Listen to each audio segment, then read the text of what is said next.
సంబంధించి మరిన్ని డీటెయిల్స్ మా ప్రతినిధి కిరణ్ ఫోన్ ద్వారా అందిస్తారు. కిరణ్, ఈ ఘటనపై లక్ష్మమ్మ కుటుంబ సభ్యులు అండ్ బంధువులు ఏమంటున్నారు?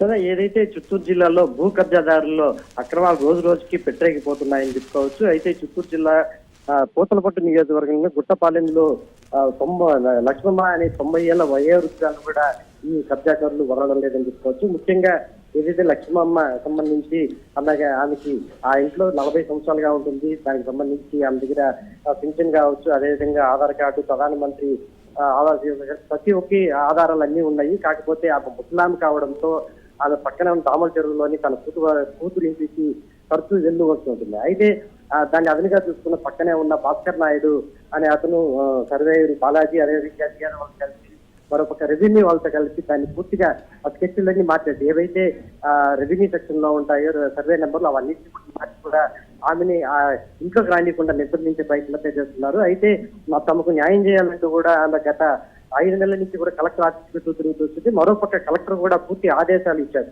ఎందుకంటే ఇదే మా చివరిసారి, నువ్వు మిగతా రావాల్సిన అవసరం కూడా లేదు, పై మీ అధికారులకు అందరికీ నేను చెప్తానని చెప్పేసి దగ్గరుండి కూడా చిత్తూరు కలెక్టర్ ఐఏఎస్ అన్ని సంతకం పెట్టి పై అధికారులు కూడా సూచించారు. అయితే అక్కడున్న రెవెన్యూ కింద స్థాయి అధికారులు దీన్ని పూర్తి స్థాయిలో పట్టించుకోకుండా పోవడం, ఆ ముస్లాంని తీవ్ర స్థాయిలో ఇబ్బంది పడుతుండడంతో పూర్తి స్థాయిలో ఆమె మీడియాను ఆశ్రయించింది.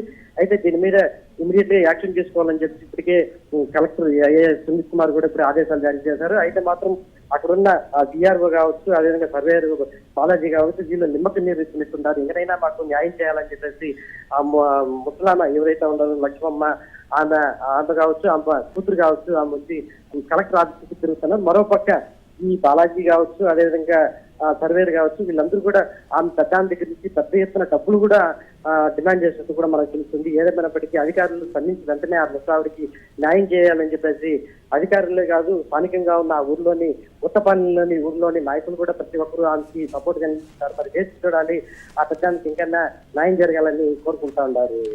అంటే కిరణ్, ఇటు కలెక్టర్ ఆదేశించిన కింది స్థాయి ఉద్యోగులు స్పందించడం లేదు. సో ఈ విషయం మళ్ళీ కలెక్టర్ దృష్టికి వెళ్ళిందా? ఒకవేళ తెలిస్తే కలెక్టర్ ఏమంటున్నారు?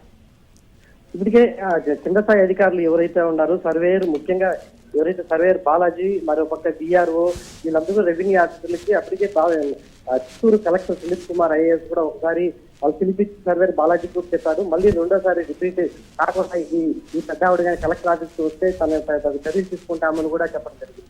అయితే లాలోని కొన్ని లొసుగులు తీసుకొని దాన్ని మార్చే విధంలోనే ఇవన్నీ జరుగుతున్నాయని చెప్పేసి కూడా మనం అర్థం చేసుకోవచ్చు. ఇందులో బాగానే ఆ ముస్లామని లక్ష్మమ్మని పూర్తి స్థాయిలో ఇబ్బంది పెడుతున్నారు. మరి వేసి చూడాలి, కలెక్టర్ మళ్ళీ ఆ ముస్లాం గారి కలెక్టర్ ఆఫీస్ తిరిగి వెళ్ళి అది న్యాయం జరుగుతుందా లేదనేది వేసి